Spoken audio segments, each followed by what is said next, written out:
Salutations à tous ceux qui sont en ce moment sur cette chaîne Les Congo est à nous, votre chaîne que vous aimez, que vous regardez chaque jour, vous êtes avec nous, vous partagez nos vidéos, vous aimez nos vidéos, surtout vous commentez. N'oubliez pas, après tout, de vous abonner. Chers amis, aujourd'hui, c'est une journée spéciale. Vous voyez, je ne fais pas des annonces, je ne parle pas des avocats, des taxes. Je vous parle du Congo parce que j'ai la joie de voir la fin d'un régime, la fin d'une époque, la fin d'un système. Tout a commencé le 6 janvier. Le 6 décembre, voulais-je dire, quand le chef de l'État a annoncé la fin de la coalition. Beaucoup étaient en train de rêver, beaucoup disaient non, c'est une manœuvre, c'est leur jeu avec Kabila. Personne ne croyait. Et puis, le 8, après de vives tensions, on a installé les bureaux d'âge au niveau de la chambre basse de notre Parlement. Le 10 décembre, Janine Mabunda a été destituée par un vote sans appel des députés nationaux et plusieurs jours s'écoulèrent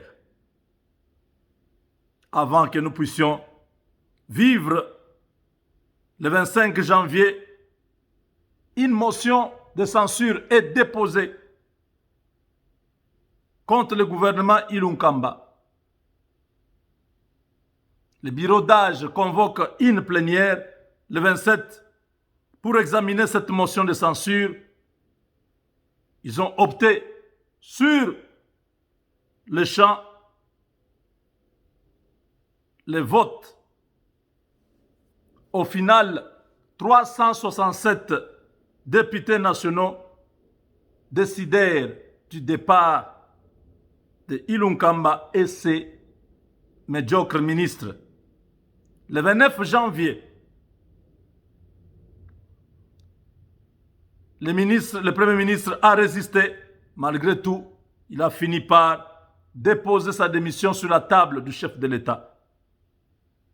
Et le tour était joué. En ce moment, quand le Premier ministre démissionne, c'est le président de la chambre haute du Parlement qui était encore dans les institutions. Ça n'a pas traîné.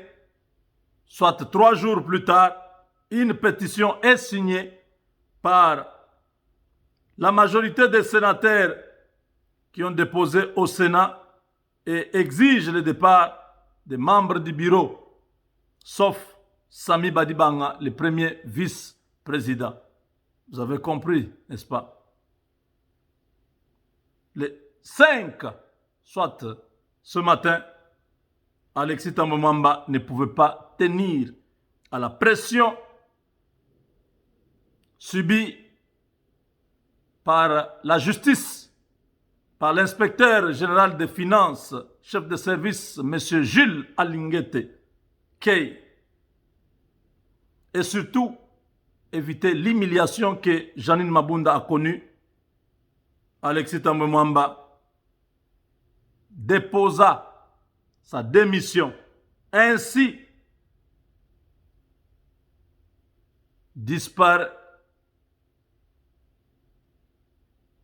fut la disparition du régime criminel de l'AFDEL, FCC, PPRD.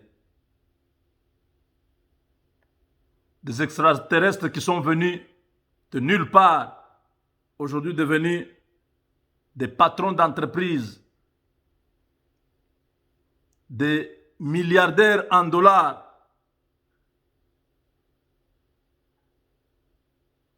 Motona Tembe, Akwei Nase, Motona Tembe, Akwei Akinase. Quand on grandissait, il y avait cette chanson. Oh Saulo, Motonatembe, Akweyakinase. Là, on parle de Paul, hein, l'apôtre Paul, qui était seul sur le chemin de Damas, qui a rencontré le Seigneur. Il est tombé par terre, donc Motonatembe. Lui qui faisait du mal à l'église, qui persécutait l'église, et là, Dieu lui a prouvé que c'est lui qui est plus fort. Tambo Mwamba. L'homme fort, Tambo Mwamba, l'homme qui a menacé le président Félix Tshisekedi sur Top Congo à l'époque. De fait, nous acceptons le fait que nous soyons dans un état d'urgence de fait. On ne revient pas en arrière pour savoir si, oui ou non, tout ça a été conforme à la Constitution. Maintenant, ce que nous souhaitons en tant que Parlement, c'est que la suite des événements puisse se faire conformément à la Constitution. Et la suite des événements veut que lorsqu'on a proclamé l'état d'urgence, même si dans le cas présent, c'était un état d'urgence de fait sanitaire, de fait, le président ne pourra pas proroger cet état d'urgence s'il n'a pas le point de vue du Parlement. Ce que nous voulons, c'est que c'est triste, dans le futur, le Parlement puisse jouer. C'est triste, ce vieux est parti. Il est parti parce qu'il était trop sûr de son régime moribond. Aujourd'hui, nous ne pouvons que constater les dégâts laissés par ces criminels venus de nulle part qui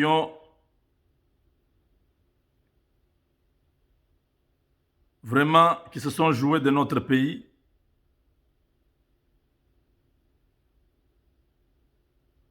Le déboulonnement va continuer maintenant avec les DG des entreprises publiques,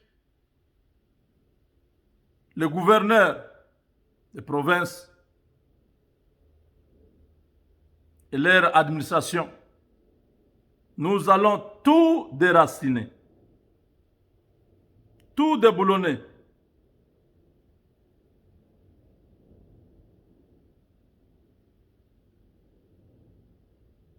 Voilà ce que ces gens nous font. Quand Tambo Mwamba tombe, on nous fait sortir des photos comme ça.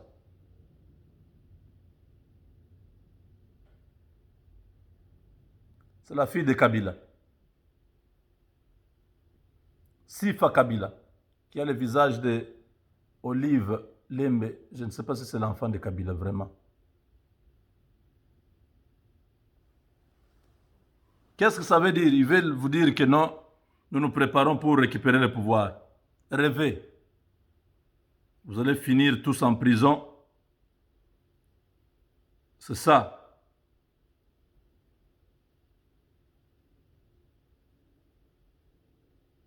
Félix Tshisekedi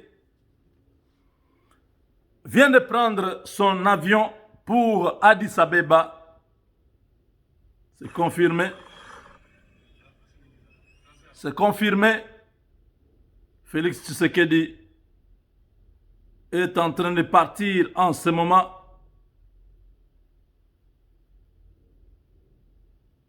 Pour l'Éthiopie prendre le pouvoir après avoir accompli la mission. Cet homme est parti. Alexis Tambo Mwamba est parti. Le Congo aux Congolais. Tous les étrangers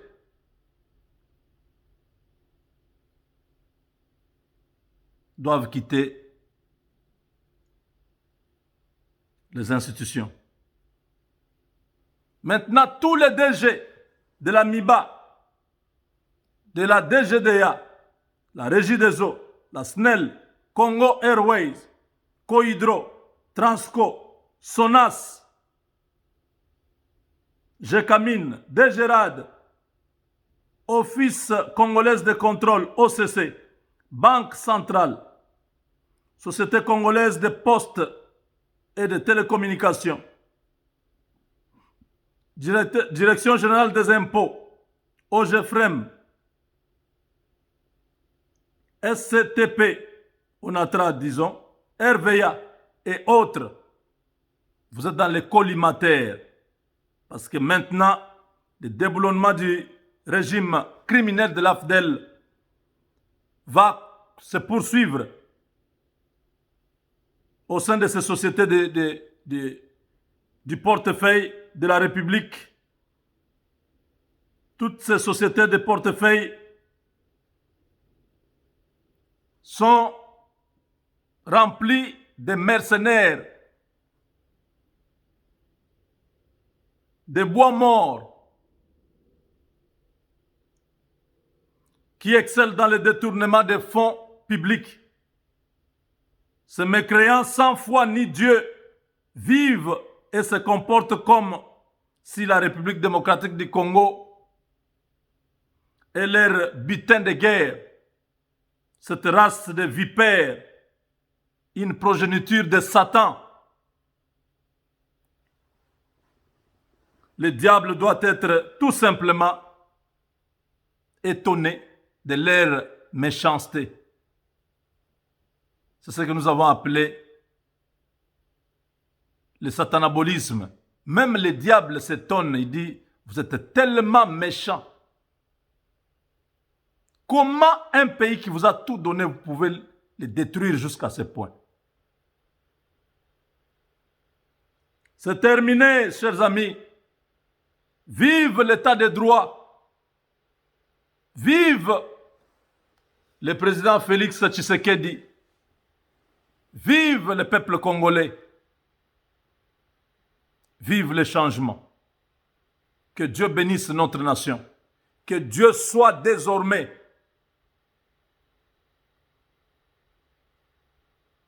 exalté dans cette nation. Parce que ce que nous vivons, aucun pays ne l'a connu. Beaucoup de pays, pour se débarrasser d'un système criminel comme ça, il faut qu'il y ait la guerre, il faut qu'il y ait le sang. Tu sais qu'il dit, se débarrasser de tous ces gens sans qu'il y ait même une seule balle. Non. Waouh. C'est maintenant que le due diligence doit commencer en RDC et le partenariat stratégique va se mettre en place. L'obstacle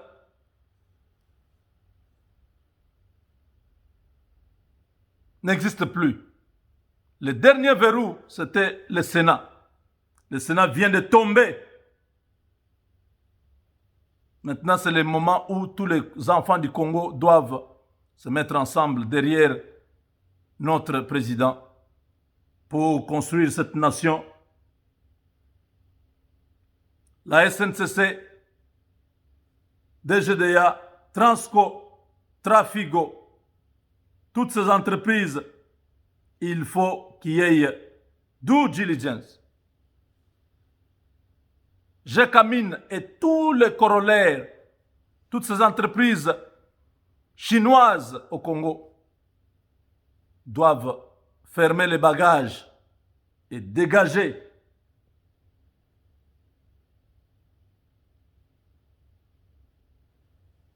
J'attends le gouverneur Deogracia Mutombo. J'attends le jour où il tombe. Cet homme-là est à la tête d'un méga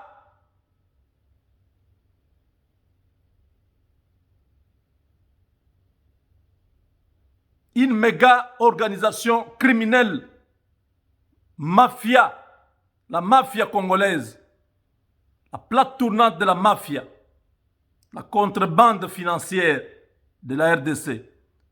C'est ce gouverneur-là. Il connaît beaucoup sur tout ce que le kabylisme a fait au Congo. Tout l'argent qui est détourné au Congo, ce monsieur connaît quelque chose.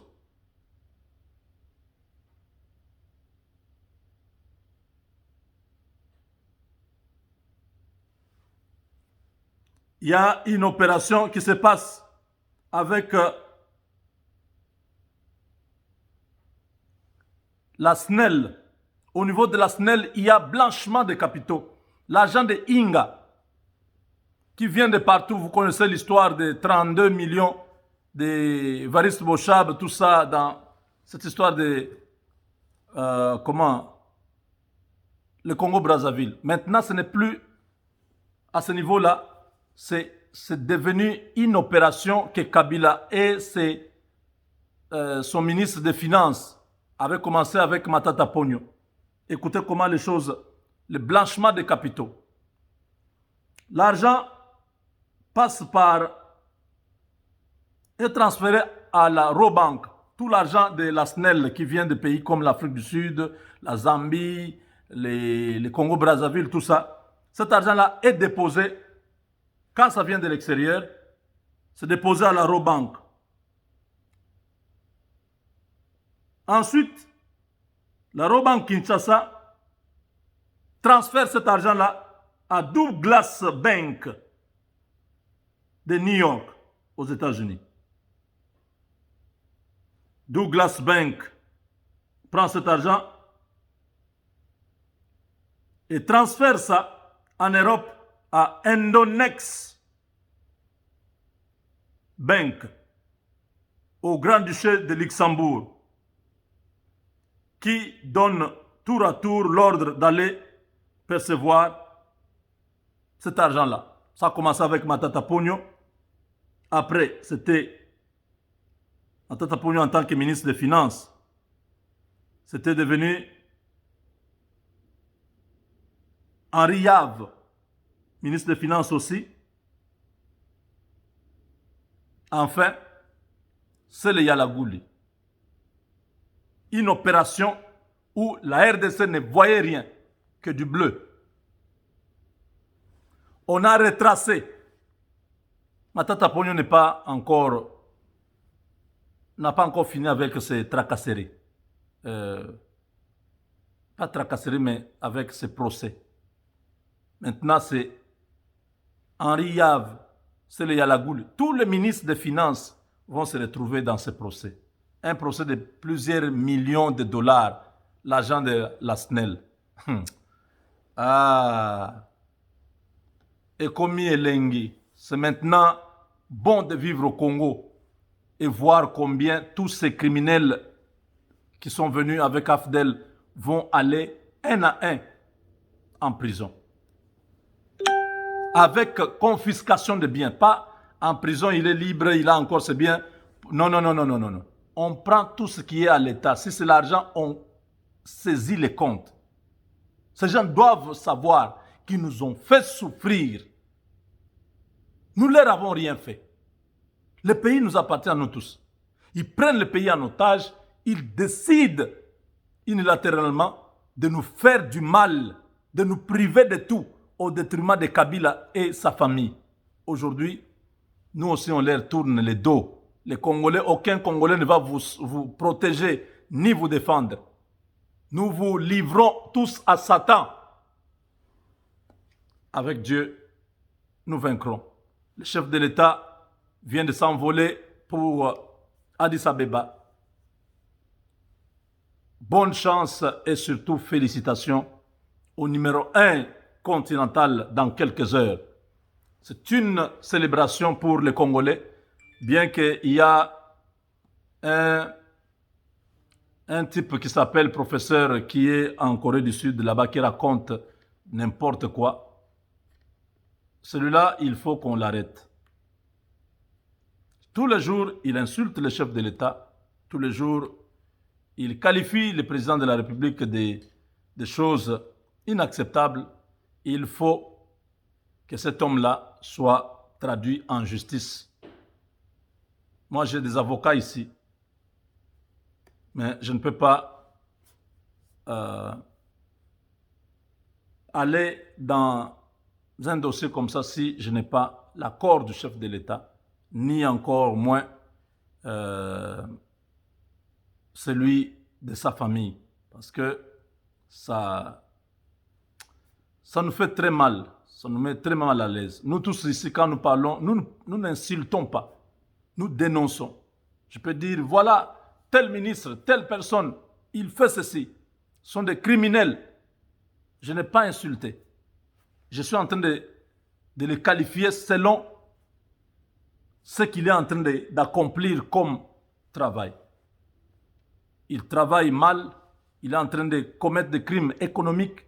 Les criminels ne sont pas seulement des criminels de guerre. Quand quelqu'un détourne l'argent, on dit ici qu'on l'a arrêté ou bien il est en procès.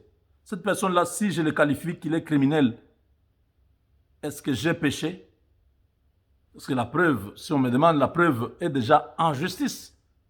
Et c'est connu. Des gens qui ont commis des crimes de guerre, des gens qui ont tué nos populations. Toutes ces personnes-là, nous dénonçons ce qu'ils font. Mais on ne peut pas dire idiot, imbécile, ceci, cela. On ne peut pas dire ça. Mais cet homme-là, il est en Corée du Sud.